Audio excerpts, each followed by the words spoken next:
Well, hey, you, and welcome back to another episode of the Western Hippie Podcast. I'm your host, Michaela, and today I have a very special treat for you because Danielle from Detoxify2Purify is on the podcast. And why I asked Danielle to come on the podcast is because her knowledge has really helped me transform my dog's health.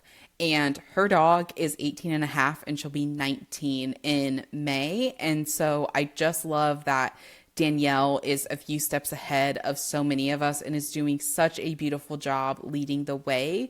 And one of the key themes, which I wasn't really expecting in our conversation, but I just absolutely loved, is the power of simplicity and how it always came back to simplicity. Because one of the things and why I joined Danielle's school and why I wanted to learn from her and why I invited her on the podcast is because I've known the power of an important diet and I've gotten really well educated on supplements and detoxing and alternative treatments for dogs, but I really have not felt strong in the diet department and knowing what was best for dogs. And I also felt really insecure in the diet department, if I'm being honest, because there is so much fear and so much complexity.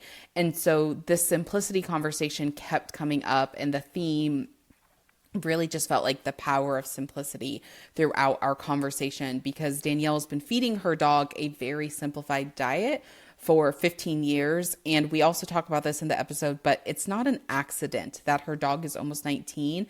In fact, dogs should be living this long. The average age of dogs used to be 20 and it is now, which Danielle informed me on the episode. I thought we were still down between 10 and 12, which is still way too young for dogs to be passing away, especially of quote unquote natural causes. She was sharing with me on the episode, it's actually now down to 8.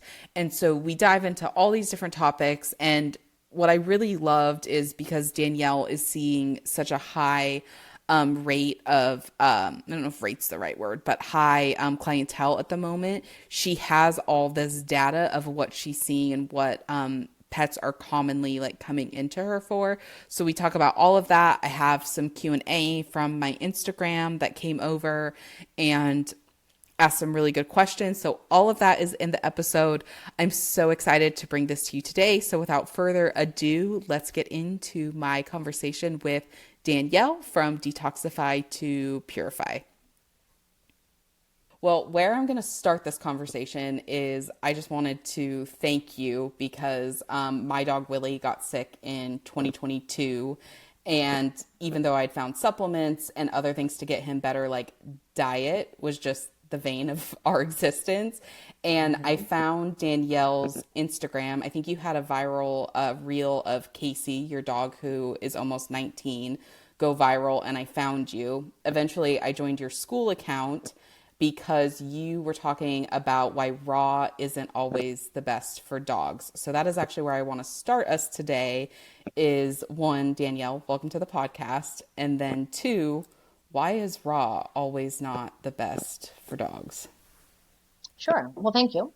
I am happy that you found my account. I always get the the statement of, I don't know how I found you, but I did. I'm like, well, I'm happy that you did. So this question comes up a lot. The reason, listen, I understand why people feel that it's best. Okay. I understand that we're told more often than not that raw is like the only way to go because people feel that it's, the closest to what our dogs would eat when they are naturally out in the wild.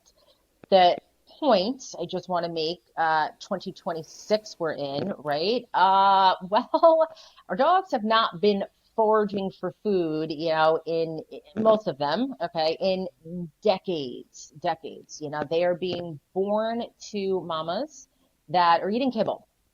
Their gut microbiomes, you know what I mean, are kind of, they're off, right? They're not balanced between the kibble feeding, between everything conventional that most dogs are being given. The barrage of vaccines, from when they're super young, flea and tick, that is all going to affect the gut microbiome. So, I'm not necessarily saying it doesn't work for all dogs. I'm just saying most dogs are compromised.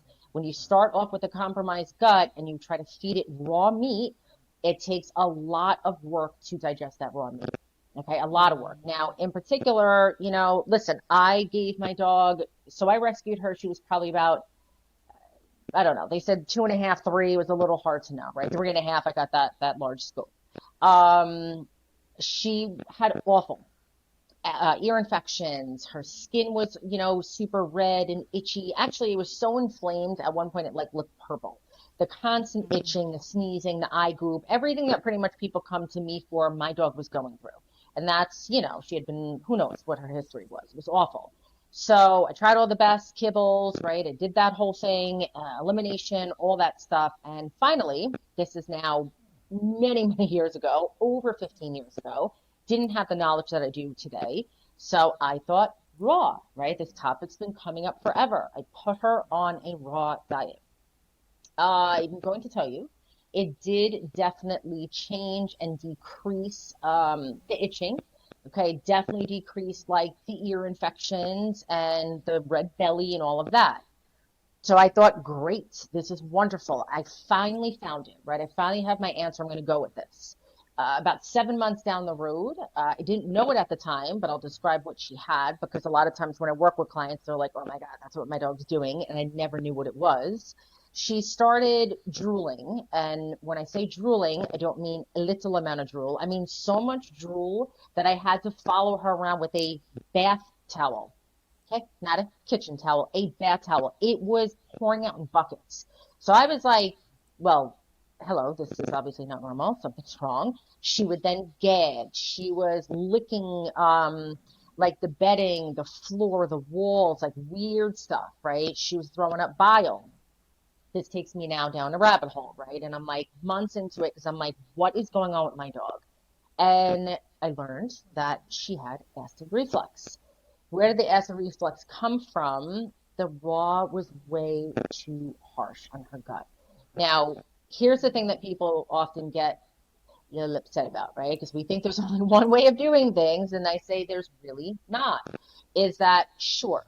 Could she not have been able to handle it because she already went into it with a disrupted gut? Sorry, my cat Milo likes to join Oh, all of my perfect. podcasts. Okay, buddy. So could it have affected her? You cannot confirm the camera. A little bit more because her gut microbiome was already affected. Yes. I think, but again, listen, I had a client, this is my data, like I tell you, who came to me, dog was never vaccinated, never on any flea and tick, nothing, nothing, nothing. Dog as clean as it could be. So it should not have had any issues with raw. She put her dog on a raw diet, same thing. Dog was gagging, the dog was having reflux issues. So do you know what I mean? I just use the feedback that I have from people that, it just doesn't always work. And then there are people that come to me and they're like, listen, the diet's a non-negotiable. My dog's doing fine. Great. Not here to argue that. But I'm going to tell you more often than not, the people that come to me, their dogs completely transform when they come off the raw diet. It's just too rich. It's just too hard for them to break down. And it can cause other inflammatory issues. And it just does not, I have personally seen, just does not always work well. Mm-hmm. Yeah, we were talking about this a little bit off air as well, but that's what I had come to Danielle for because I was so frustrated because I'd got holistic treatments that had got my dog better. I had supplements that I felt like got my dog better, but diet, again, just felt like the vein of my existence because, yeah, it was what you were saying with Casey. Like, he improved, but it was like kind of that good to great. He was good, but he wasn't great. And then I joined your school platform in July, I believe, and a week went by and my dog was completely different. 2 weeks went by. He was jumping up on the couch again. Like, I don't think sometimes we always realize, and he'll be 12 in March. So he's not a spring chicken by any means. But he's not Casey's, age either yet. We're going to get there. And, exactly. Yeah, but after a week, and I think I had posted this in the school platform, actually, his coat was just always rough. And he used to have a really soft coat. And, my vet, who helped me a lot, was like, fish oil, I'm like, I can't get this dog any more like coat supplements or fish oil. And I was at a wedding and my dog was with me, and this was just after a week on the diet you recommend. Somebody was petting him, is like, your dog's coat is so soft. I'm like, no, it's not. This has been the bane of my existence for the past like 2 years. And I sat down and pet him, and I paused for a moment and said to myself, his coat is softer. And that was just after a week. And then, like I said, after 2 weeks, he's a corgi, so he's not very tall. He started jumping on the couch again. They were happy about their meal times, which I'm a foodie. So like that was really exciting for me, that they were excited about their meal times again. And yeah, he was getting the really bad acid reflux as well. Like that went away after, I don't think it was quite, I think it was past the 1 week mark, to the 2 week mark. And then I had added some slippery elm, which I felt really just helped on. So yeah, it was transformative to me after joining your school platform and switching him over. Yes, and I appreciate the feedback. It's just it can work that fast, It's when you remove something that's just so irritating to the gut, and when you have gut issues too, like you don't want the body to be spending all day trying to digest, right? That's placing even more stress and pressure, in the gut. So it's like if you're feeding raw meat, that's going to take from the time the dog's eating, breakfast in the morning. I mean, there's no way that's even digested by the time they go to eat, that second meal in the evening. So it's like, the body's just constantly trying to break this stuff down, and then take it a step further. If the body's doing nothing but just trying to digest all day long, when does it have time to do any healing? It just doesn't, you know what I mean? So it's like all those other toxins from all those other things we just mentioned, everything's just staying, it's festering. That also affects the gut over time, So it's funny when you say about the coat though, because it's the one thing over all these years people always said to me. So again, KCB 19 in May, they joke and they think I give her like these hot oil, like those VO5 treatments. I'm like, this dog, okay, wait for it now, has not had a bath in probably, I don't know, maybe 13 years, could be 14. Really? I swear to God, I do not bathe her. I bathed her once when she was super young. She hated it. She does not smell. This is not a dog that like, she's not foofy, but she's certainly not going to like go roll around in a pile of mud. If she came in, whatever, I'll take a little washcloth to her feet, but she never smells. Her skin is always silky smooth. I have never taken her to get groomed. I've never bathed her. It's like, aside from that one time where I did it in my backyard, that was it. She doesn't need it. Her skin doesn't require it. And that's the thing about them. They don't need this too. That's a whole nother thing with the grooming and the over grooming and bringing her dogs in. Like, do you know what I mean? So often these chemicals, that's another probably conversation, but these are the things too that play a role in the health of our pets. That was something, because my dogs had been, when I was born, he was my mom's dog, but he became my dog. He was 3 when I was born, and he didn't pass away till I was 12. And that was like on all conventional stuff. And he was a lab. So 15, he was considered old. And, but he had the worst farts, like just the worst gas. And, dog, like I have horses. And so like horse poop, I'm never like, horse poop doesn't bother me. It's whatever. But dog poop used to always just make me gag. And yeah, when I had switched their diet, that was like a miraculous thing to me. I'm like, these dogs don't fart anymore. And if they do, I can't smell them. And their poop I don't smell it at all.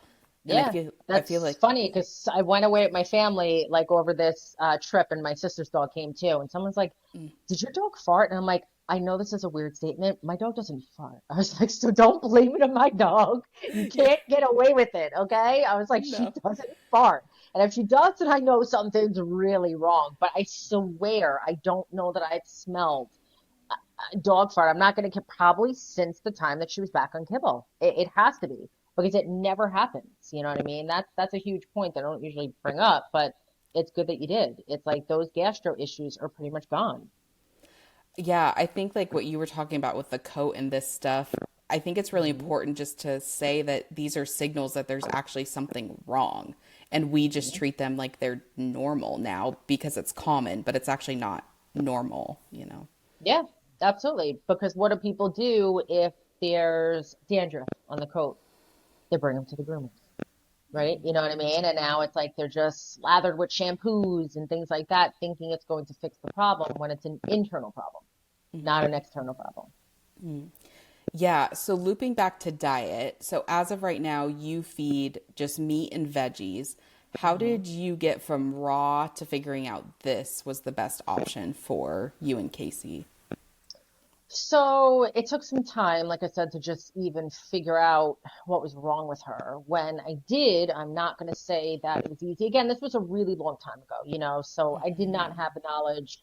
The reason I got to this point of having the knowledge is doing probably all the things wrong. I always tell people that you learn, right, from experience. And so it took me some time. It was definitely trial and error. Back then, I didn't know about slippery elm, which is a huge, like, lifesaver when it comes to healing the gut, which you experienced in a short amount of time, which was awesome. But, I was playing around a lot, like, okay, bringing in some of the proteins that I thought with the least amount of fat. I knew that. I knew she's got reflux, like she's got to have a low fat diet. But the diet alone, you know what I mean, when they're in that much turmoil, is just not going to do it by itself.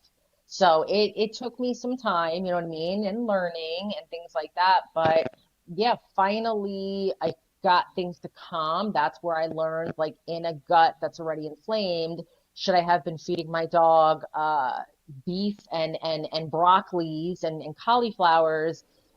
No, no, not in a gut that's already screaming. So then I learned, okay, I've got to go more low fat.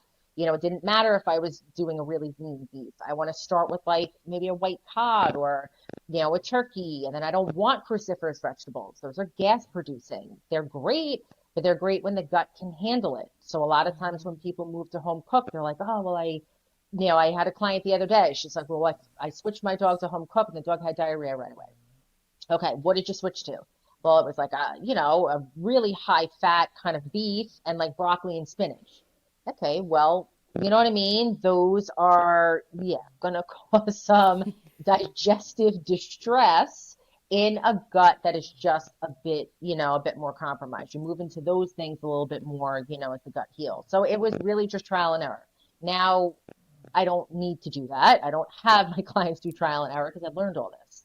So that school platform is huge because I just lay it all out, and just teach people how to take it step by step.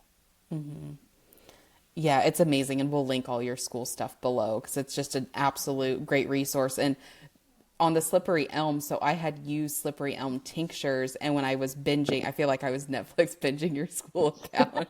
When I was binging your school account, you had recommended the powder, and that was a huge game changer. Talk about trial and error over, because the tincture, I kept hearing how great slippery elm was, and I had seen some success with it, but then when you said the powder and like letting it gel up, and it was crazy how fast the results actually were. Like, my dog went from still having a bit of acid reflux after that week to 2 week mark on the home cooked, added the powdered slippery elm, and it was just boom. Like, Hmm. it was awesome. Yeah. It's one of those herbs that is so much more powerful in the powder form. Just because, yeah, you want that gelatinous. It's coating, the inside, of the body that's inflamed.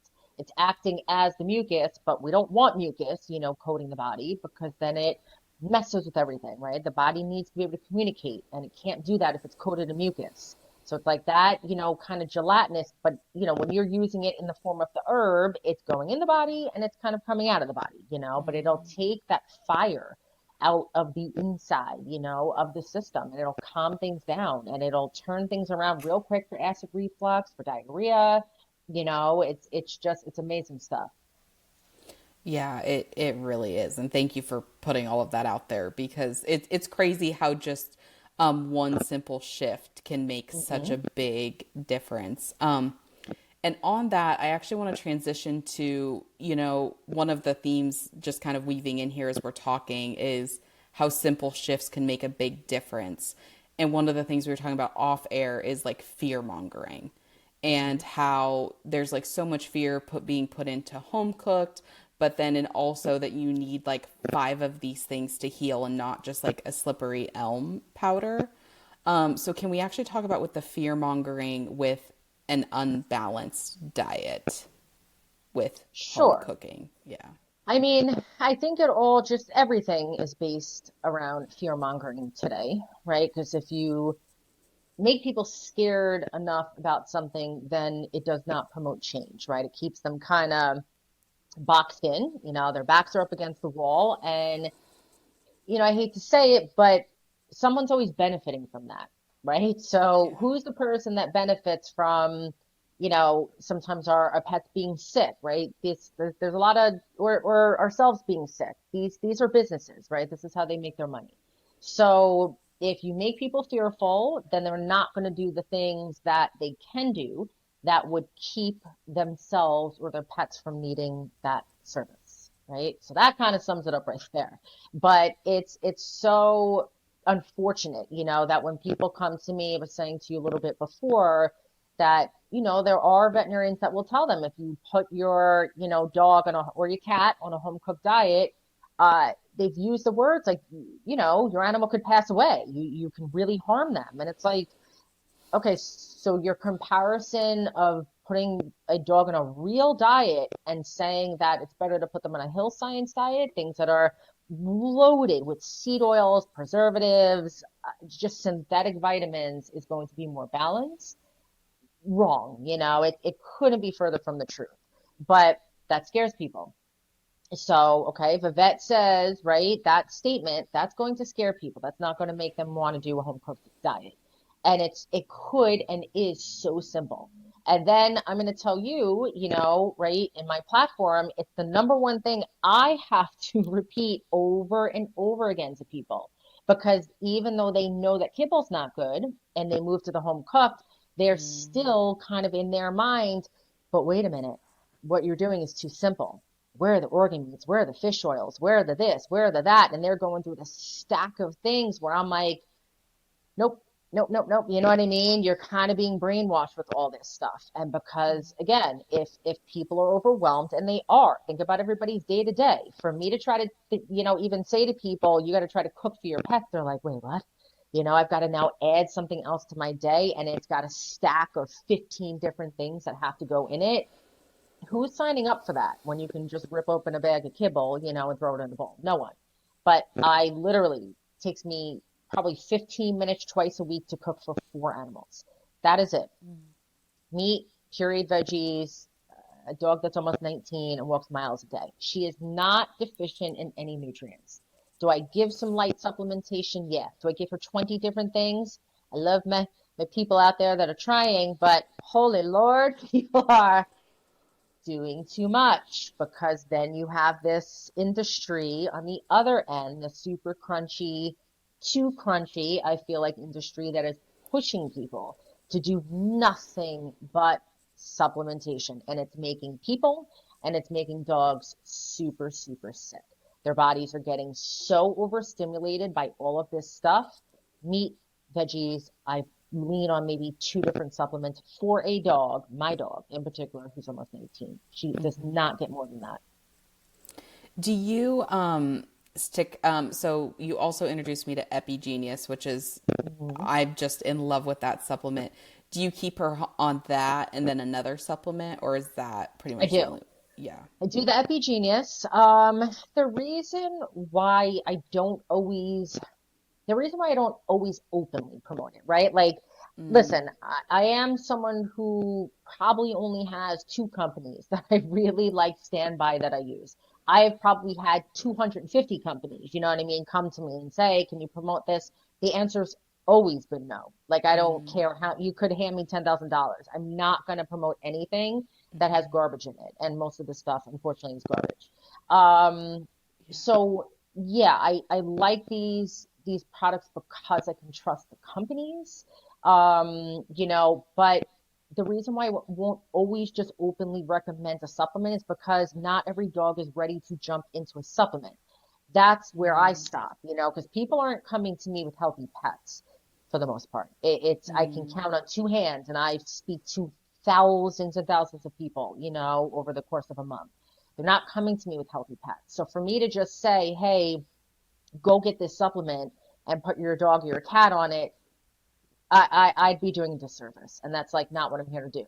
And I'll take it a step further. I have an affiliation with this company.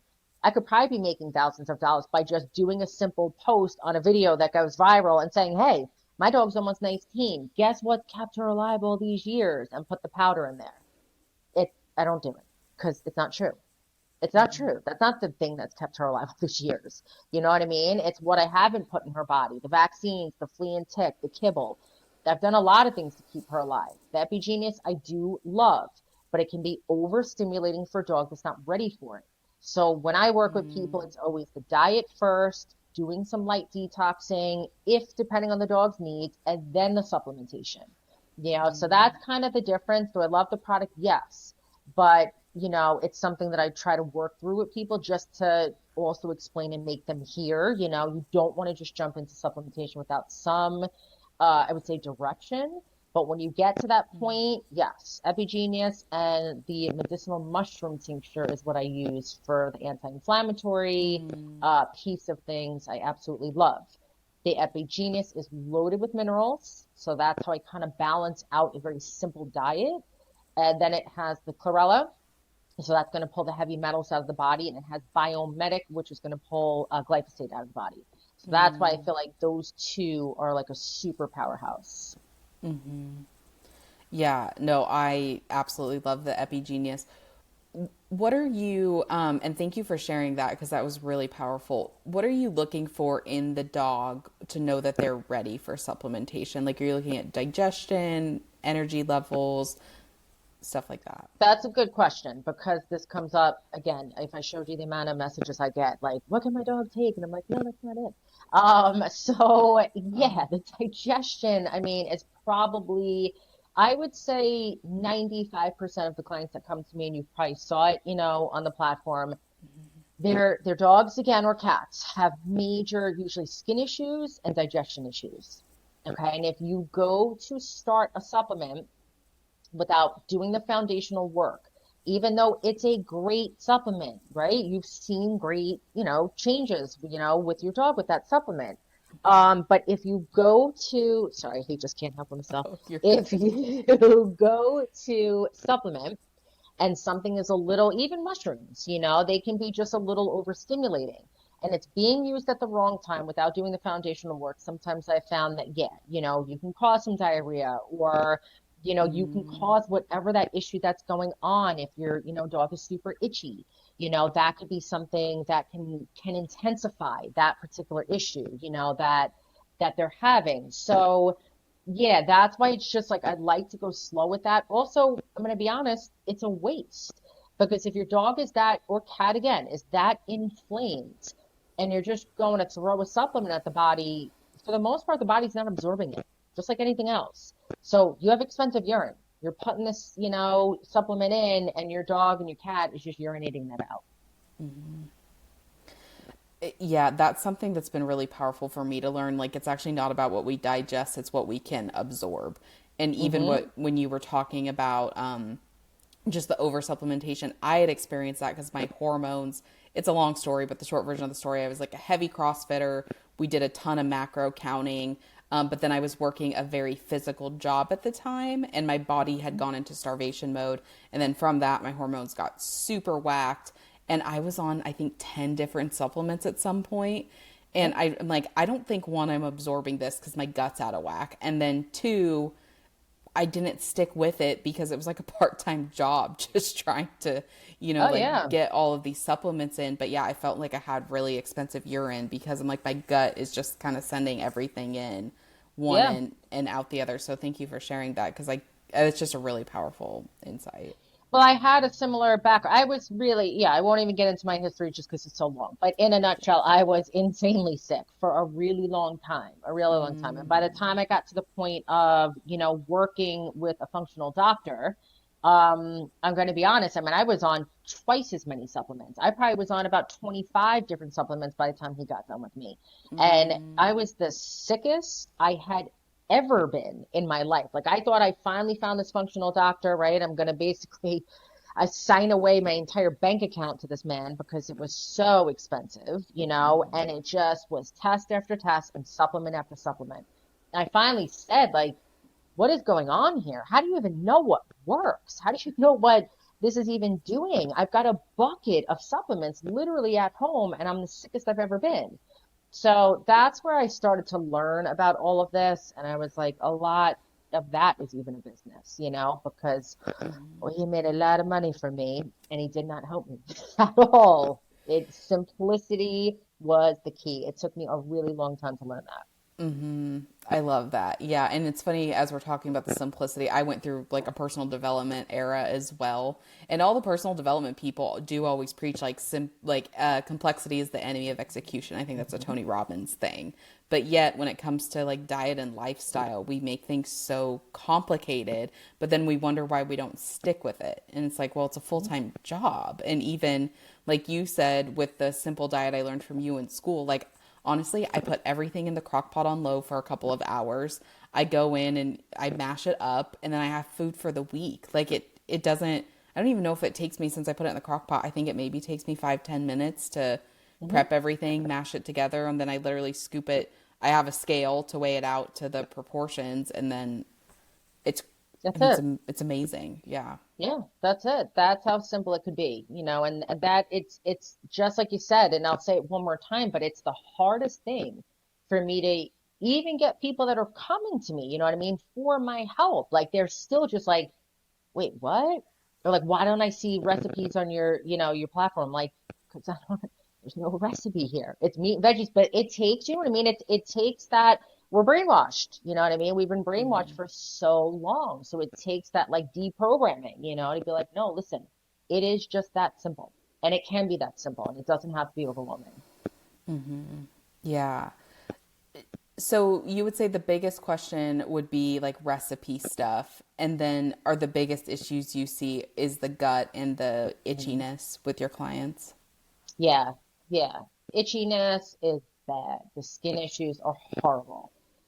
Bigger issues I'm definitely starting to see come up, which, is sad, but stuff people need to be aware of. Seizures, they're becoming, you know what I mean? They're creeping up on the number of calls that I get. A lot of neurological issues, which these bodies are overloaded. Plus, we're using these neurological flea and tick medications, these damaging medications on our pets, but those also can cause the skin issues. But yeah, it's a lot of yeast, skin, ear issues because the toxins are trying to push out. That's kind of the way that they try to escape out of the body. So it's the body being overwhelmed, and this is the body's way of trying to detox it, essentially. Essentially, and you don't want things pushing out through the skin, right? Because it's miserable. It's absolutely miserable. So it's like, where should these things push out of? They should push out of the liver and the lymph, and they don't, because when you give an animal anywhere from 5 to 10 vaccines in the first sometimes 8 weeks of their life. I was just on with a client today, and I was like, she's like, well, I haven't vaccinated my dog any further. And that's not my decision to make for people. But I said, okay. And I said, well, when's the last time, your dog received anything? It's a younger dog. She's like, well, at 8 weeks. I said, well, how many, did they receive? 5. So in 8 weeks, who knows? All 5 could have been at the same visit, because a lot of times now they have 10 in one puppy shots, 10 in one. So at one visit, you get 10 vaccines. And you give that to a puppy. You know what I mean? Why is the question? Why is that happening? And that's going to destroy the immune system of that, dog, cat, puppy, kitten for just the rest of their lives if you don't know what you're doing to be able to fix it. And I'm actually not very well educated on the vaccines. So I don't know if you know if this is true or not. Do they give the same dose too, regardless of if the dog that is true? Oh, yeah, because I'll have clients say to their vets, like, can you please change the dosing? And they'll say, oh, that's not something we do. Now, there are some that do, some of the holistic vets will sometimes change the dosing, or a vet that just is an actual vet. You know what I mean? That has the knowledge and understanding, like, of what they're doing, you know what I mean? And not being told what to do, they will change it. Some people will say, oh, my vet's good. This is a conventional vet. He will not give the full dose. He knows better. But, oh, yeah, they give the same dose. So that's why your smaller dogs tend to have a lot more of the neurological issues, heart issues, because they're being, you know what I mean? You've got 10-pound little dogs or a 10-pound cat, that's being blasted with the same dose as a 150-pound dog. How does it make sense to anybody? And I had a client who the other day told me that her vet actually said, okay, wait for this, because I was like, I don't know where he learned that. Sorry. But the vet actually, does cats ever, I have 3 cats. I didn't know you had 3. I thought you had 2. No, I have 3. It's like, when people say, like, anytime I get on the phone, my kids start to talk to me. When I get on a live or the cats are everywhere. It's like, they know. Anyway. And They got to be involved. They know. Yeah. But I have people say, now I lost my train of thought. Oh, you had a client come in the other day and told you a vet said, and we were talking about, yeah. Mm-hmm. Yes, that the smaller animals will metabolize the vaccine faster because they're smaller. Okay. What part of his butt did he pull that out of? I have no, yeah. Okay. So that's why they gave the dog, her like little 12-pound dog, the same dose when she asked. I said, okay. And how is the dog, or do we?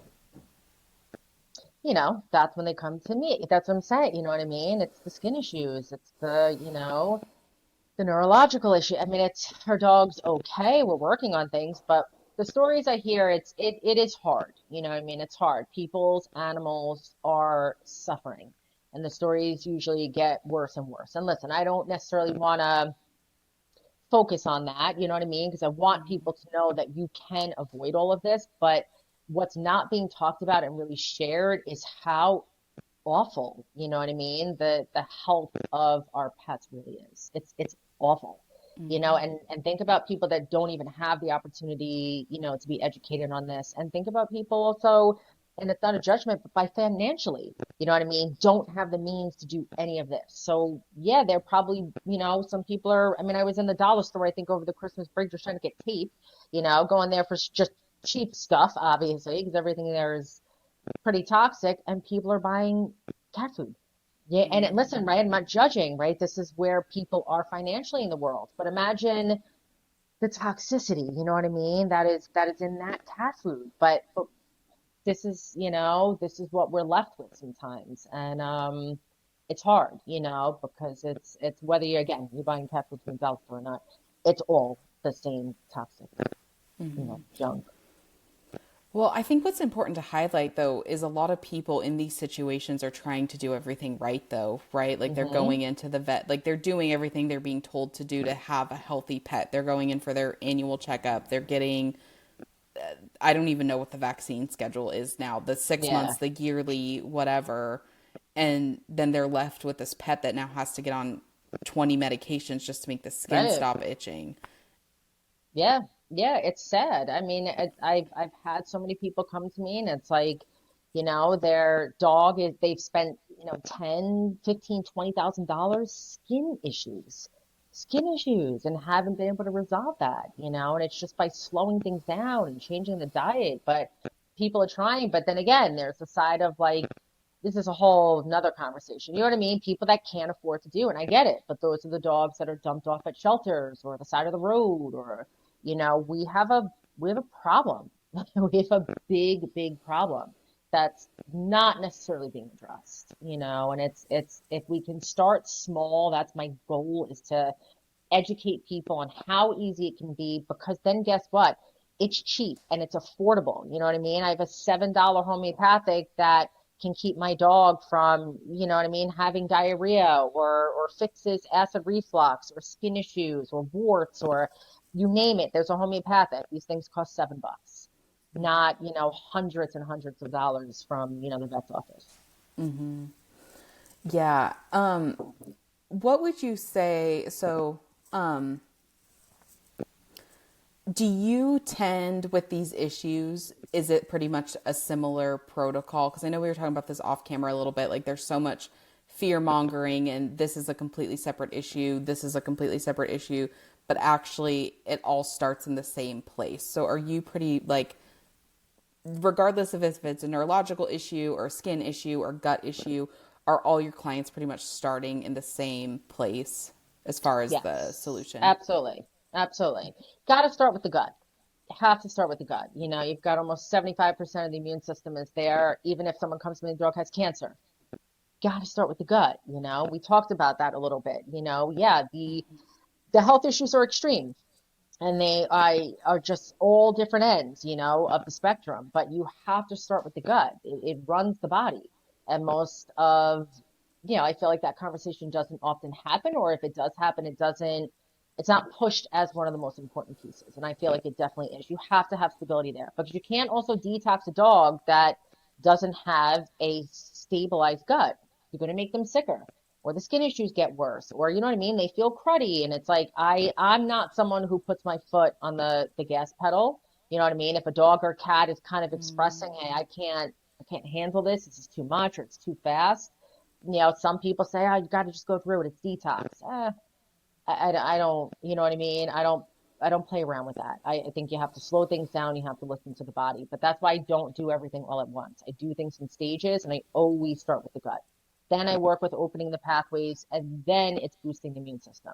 So that could look different, you know, just in terms of what I use, how I use it for different dogs, but generally it kind of looks the same. There are different variations though. Dogs that have major, major yeast issues or like that, you know what I mean? Some of those look a bit different. But for general purposes, it's not that hard, you know, if you follow a little bit of kind of like that three-step process. Yeah, I love that because what I really want to encourage people is back to the simple. I feel like that's the theme of our Hmm. conversation is simplicity, but that we have all of these different labels, but they're actually stemming from the same problem. And Yeah, uh, I think one of the best ways I've heard it put is we think we have 10 different problems, but we actually have one or two problems with 10 different side effects, you know, and hmm, but it is the fear that keeps us, I think, over supplementing and over because we think we need to have a supplement for every single symptom, you know? correct. Well, you can think about it like this, right? We're one person living in one body, and there's like 45 different doctors out there. How, you know what I, how does it make Oh my sense? gosh. I have never thought about that. That is so Well, because true. I feel like I've seen all of them. When I was sick, That I'm is going to, so I mean, at least true. 10 plus different doctors, not one of them, okay? Not one of them ever had a conversation with each other. So it's like, you know what I mean? You're So treating me with this, true. you're treating me with that. My body's breaking down. Not one person is like, oh, well, let me see you try to do my health history. They're like, oh Lord, with this one. No one cared, you know? So it's like, and what was the problem? The problem, my body was so overloaded with toxins and my gut was destroyed, you know? So what did I fix? I fixed my gut. About 15 of my symptoms out of the 30 went away. But then when I had stability in the gut, that's when I slowly learned how to then move further, do some of that deeper detoxing. Could I have done that detoxing when I could barely eat, you know, without being in pain or bloated or being sick? No. There's no way I could have went to step 2 and 3 without doing step 1. I would have never survived it, you know? So that's kind of the point is just, it's so much easier than people realize. You literally just need the education, spell it out. I keep it easy. I educate like this, super simple. I use the same, you know, kind of language, the same examples. So it's something that really just like people will remember because that's how easy it is. I love that. Yeah. I really just thank you for sharing your story too, because I love just remembering, because I think we're also just in an instant gratification in our culture. Like we want things right away, but we Hmm. can detox too fast, and that can cause more problems instead of actually like with the visual I was getting when you were talking is like we're actually slowing down to speed up so that Yeah, we're not putting the animal or even ourselves in a greater crisis essentially. absolutely. Yeah, absolutely. It's step by step. That's it, you know, so that's how I approach all of it. I love that. Perfect. Um I'm I want to talk about how because I've seen a lot of comments on your socials about how lucky you are to have a dog. And we've kind of Hmm. touched on that, but like how lucky you are to have a dog that is almost 19. Hmm. Wow. When in I'm so reality, sorry. oh, you're good. No, you're totally good. When in reality, that was how I got started actually was I think his name is Dr. Gary Richter was on a Got it. biohacking podcast that I had listened to, and that's what helped me. And he said that the average age for dogs used to be 20, meaning some dogs were Hmm. actually living older than 20. And that, like, after I got through, because, like, to be honest with you, I was really pissed off when I first heard that because I'm like, what do you mean I could have had more time with my other dogs, you know? And then once I got over the mad, I was like, okay, now I can help my dog now live to be that old. So I would love to actually to have you talk about, like, dogs should be as old as Casey. They should be. Yeah, and there really a lot of this the information I'm seeing is the average age of dogs right now is about 8, 8 to 10. So when people come to me, yeah, and they tell me they have a senior dog, and I'm expecting them to, okay, right, they're 15 or whatever, 12, 13, 14, 15, and they're like, oh no, my dog's 8. And I'm like, oh, okay, well, who labeled your dog a senior dog? Oh, my vet did. And that had me like years ago starting to look into like each year, like how long are our dogs living to? The average age is 8 years old. So it's really sad, and I'll get a lot of the like, I just had a comment the other day where someone's like, oh, well, your dog, she's a mixed breed and, she's a beagle and, they tend to live, longer lives. Listen, I'm not, you know what I mean, saying that the breed of the dog has nothing to do with it, especially a lot of these dogs that are crossbred and just all the craziness that's going on with breeding, okay, today. But I was For kind sure. of like, really though? So it has nothing to do with the fact of what I've been feeding this dog, you know what I mean? All the stuff that I avoid putting in her body. Like, listen, you can have a closed off mind that just doesn't want to accept, that there's a better and healthier way of doing something. More power to you. Okay, you know what I mean? You want to keep living the way you're living. You want to do the kibble and the vaccines and all this stuff. I guess you can see where it goes, but there's no way, that you can tell me that I could have kept vaccinating my dog, putting her on kibble, the way that she was so sick at when I first got her, that she'd be here today at almost 19, walking miles a day. Like, it's just very silly, but regardless, listen, this is why I started doing what I was doing. Because when I heard those numbers, I was like, you know what? I am angry. I am sad. I can't imagine just having had my dog, if I got her at 3, that 4, 5 years from then, you know what I mean? I would have been saying goodbye to her. At 16 years of me having her, if she happens to pass, to me, that's even still quick. But I will have had, you know what I mean? At this point now, I'm thinking she's going to go for another couple of years. But if she does, right, that means I had my dog could be for 17, 18, 19 years. Uh, Mm-hmm. that's that's a significant amount of time, and that's what we should all be able to experience. And to be burying people's pets at 3, 4, 5, and 8 be the roof, I will not accept it. I think that's horrible. I didn't know it had gone down to 8. I thought they were still saying the 10 to 12 range, which now being in what I'm in now, 10 seems young. I didn't know it had dropped down Hmm. to 8. Hmm. Yeah, it's That is bad. Well, insane. over the past couple years, they also added the COVID, vaccine to the puppy shot. So again, you start blasting dogs over these last, What? yeah, yes, they did. Are they giving Yes, they did. mRNA vaccines to dogs? Yes, yes. So this is a problem, this is a problem. And you're gonna try to, yeah, Sorry. What? yeah. Are they convincing people dogs get COVID? You can convince people of pretty much anything. You know what I mean? I've had people tell me they've gotten their dogs a COVID shot. And again, when these things first came my way, I thought it was you know what I mean? And not that I think it was a joke to be rude, but I was kind of like, I'm, I'm I, sorry, I what?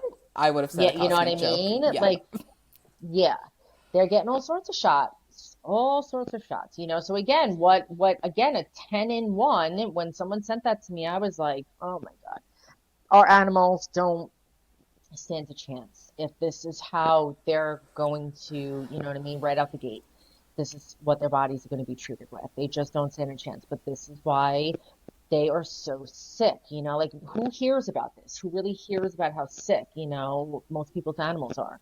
No one's really talking about it, or people were just so conditioned, okay, my animal's sick, let me just bring him to the vet. But it's just, and sick, going back to what you said before, like not everybody thinks of the way I see sick, right, may be different from what somebody else sees. Like when I see digestive issues and the skin issues and the ear infections, like when I talk to people one-on-one, they're like, oh, my dog's healthy. But, right, they have the constant ear infection, they're itching nonstop, they're this or that, and they have the lumps and bumps, but they're healthy. So they think because they don't have, I know kids, because they don't have a major issue, cancer, diabetes, right? Like these bigger health issues, my dog's healthy. I'm like, but you're ignoring those little signs that are eventually, unfortunately, going to probably lead up to something bigger.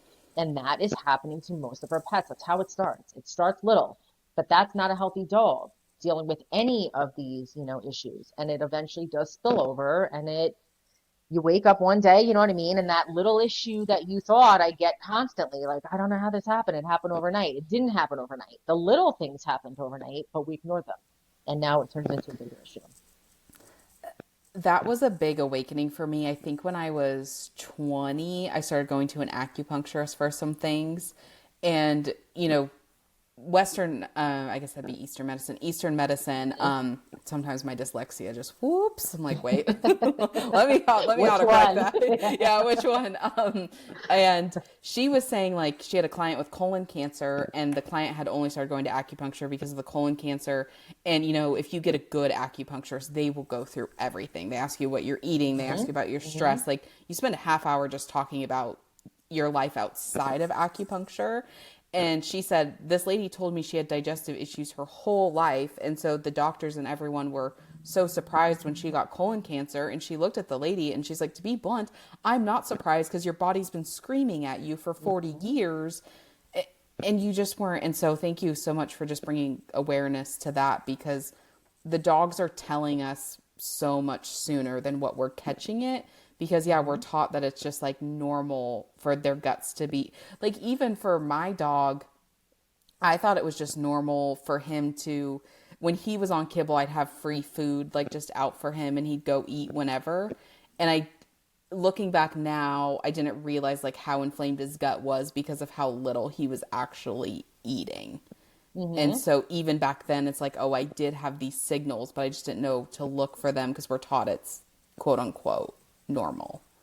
Yeah, absolutely. And that's all this is about. None of this is none of it, comes from a judgmental point of view. None of it comes from like, oh, this is the only way to do anything. It's really not. It's education. The more education you have on these topics, it's like, it just makes you more, we talked about before we came on, the confidence is key.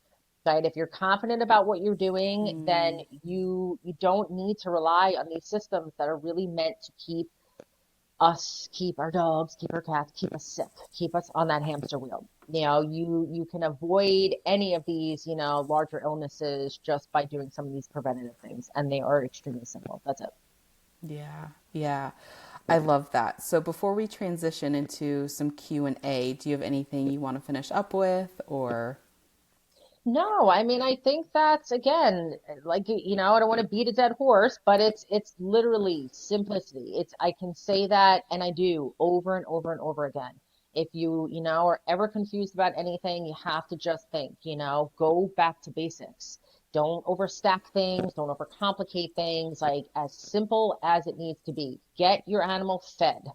Food, food, is going to be the key. So just some of the protein, the pureed veggies, even if you just started with that and a slippery elm, and that's it, that's all you need.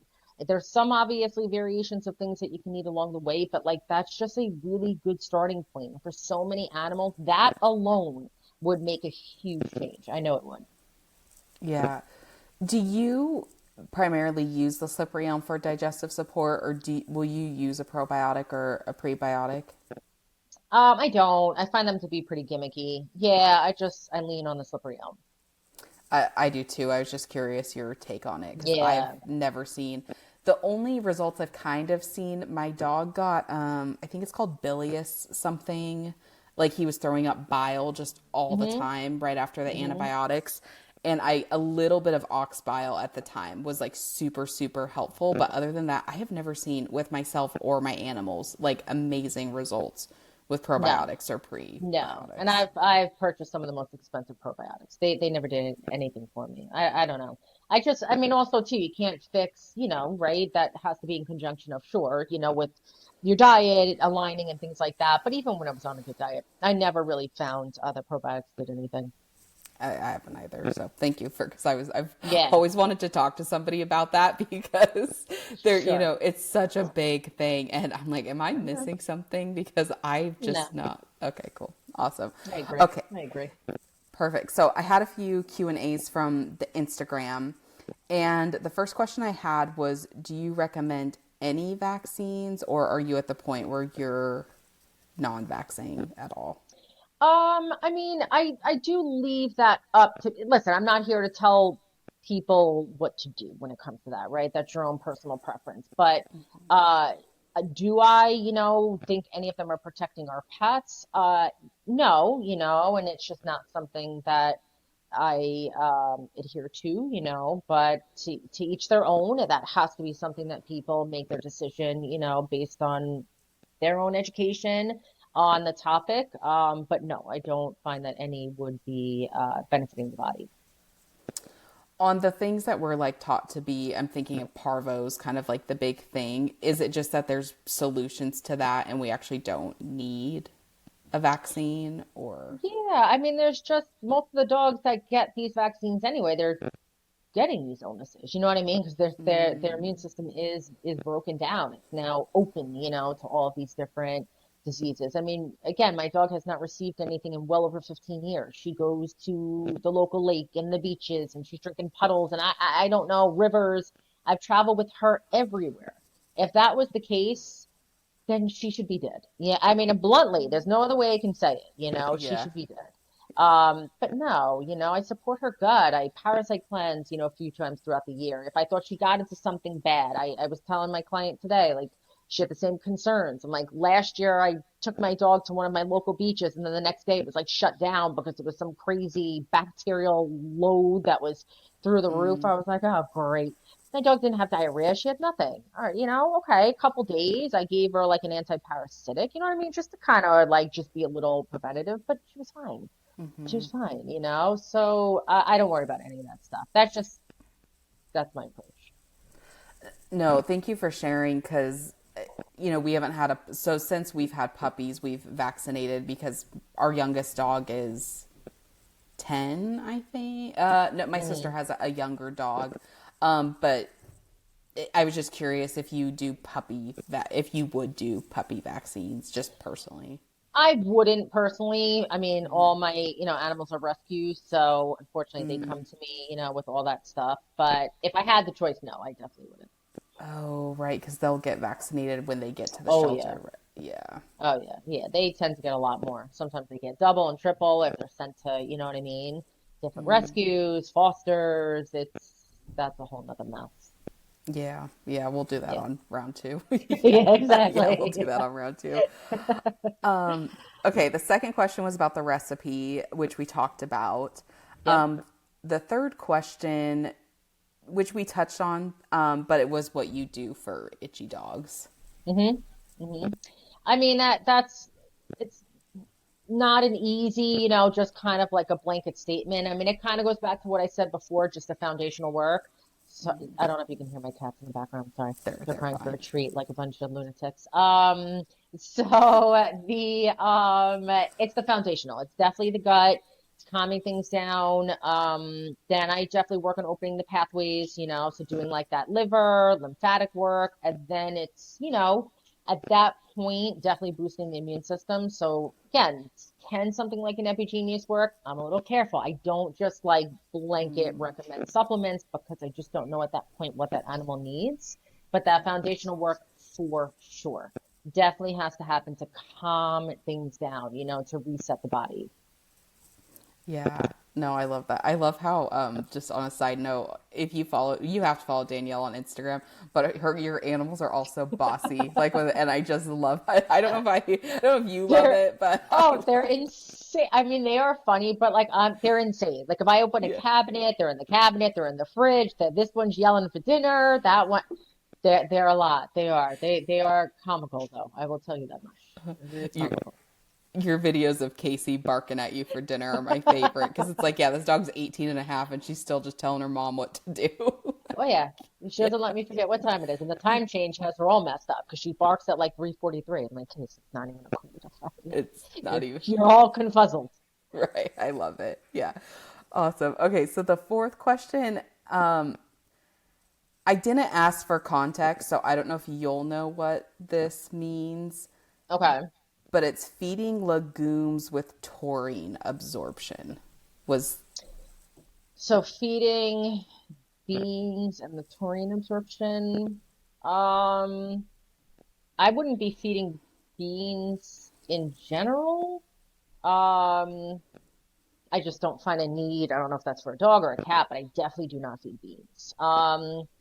Taurine is like definitely a mineral that cats need supplemented into their food just because they don't make their own taurine where dogs do and taurine is found in meat, but because home cooking, right, and kind of cooking it down, it does decrease the amount of taurine that's found in it. So cats definitely need to be supplemented with that. But yeah, I don't know exactly the connection between the beans and the absorption of it. I just personally don't find a place for beans at all. For cats, dogs, I would not be feeding that.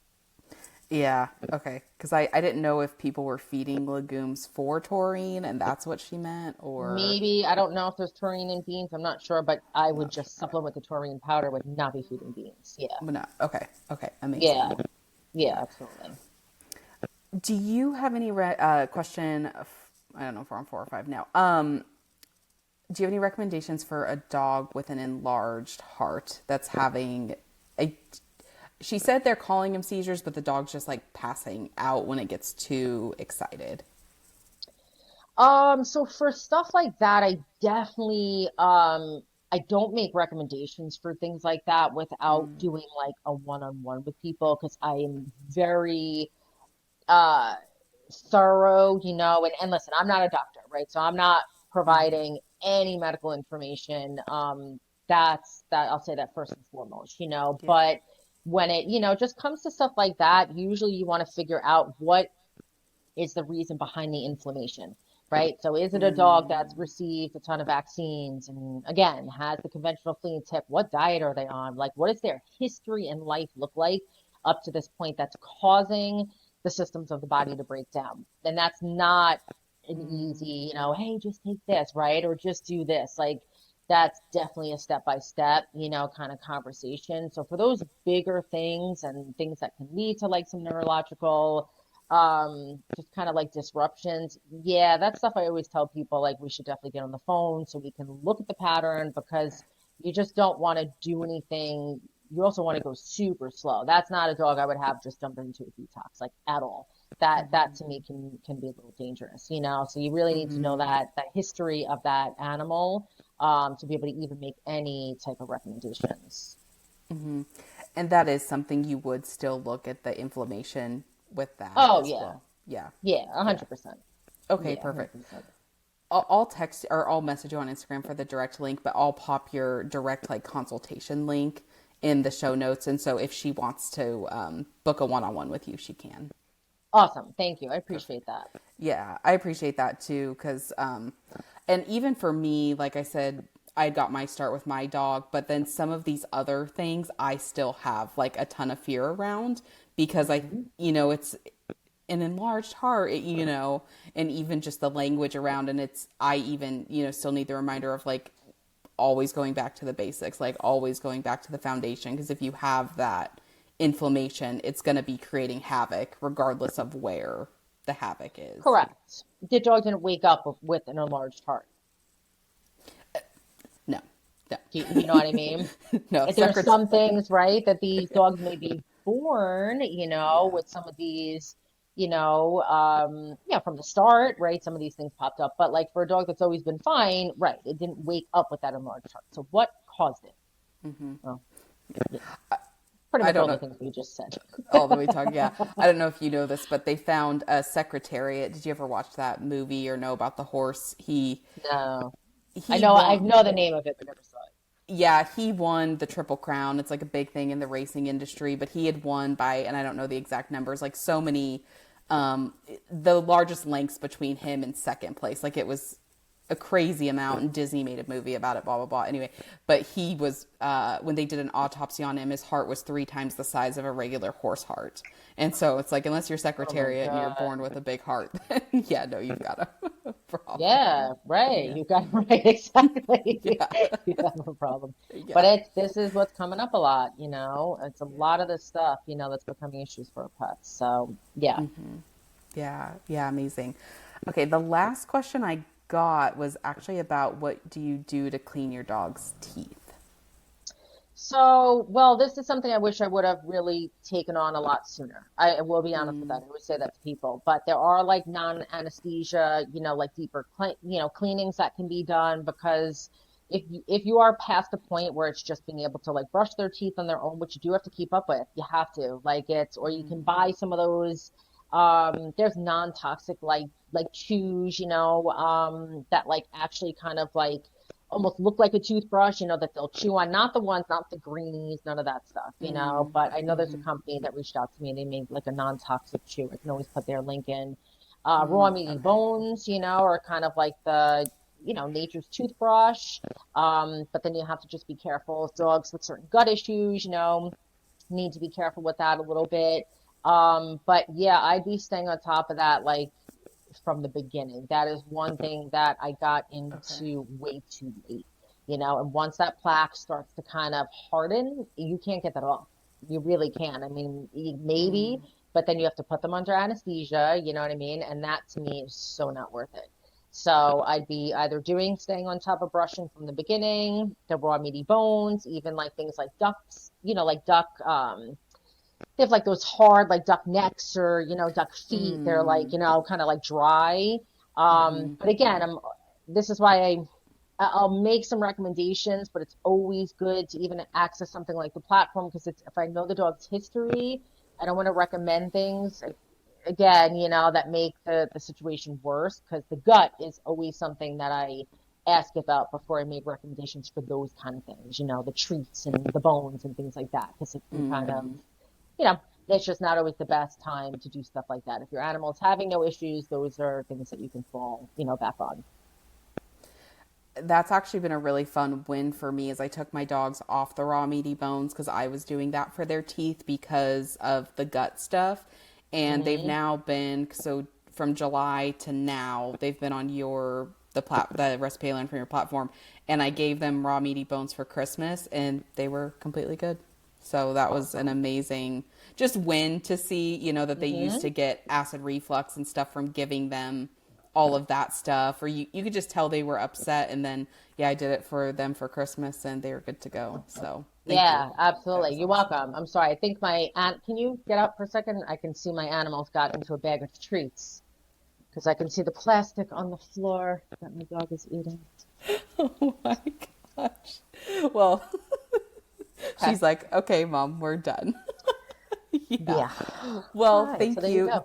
Yeah, perfect. So we'll get all your stuff linked below. People can find you Perfect. on Instagram at Detox. Are you mainly on Instagram at I Detoxify2Purify? Yeah, I am. I mean, I have the Facebook account. My stuff from Instagram just basically, transfers right Pops there. over. So it's the same thing. If people have one or the other, yes, I have both. That account is linked up. So the same, basically content, they'll be seen on both.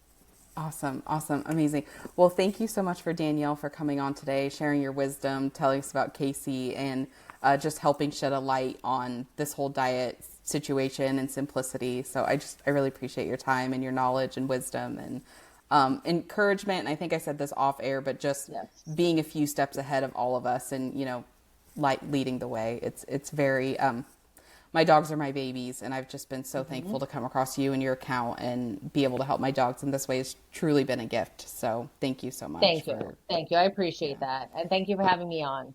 Yeah, you're welcome.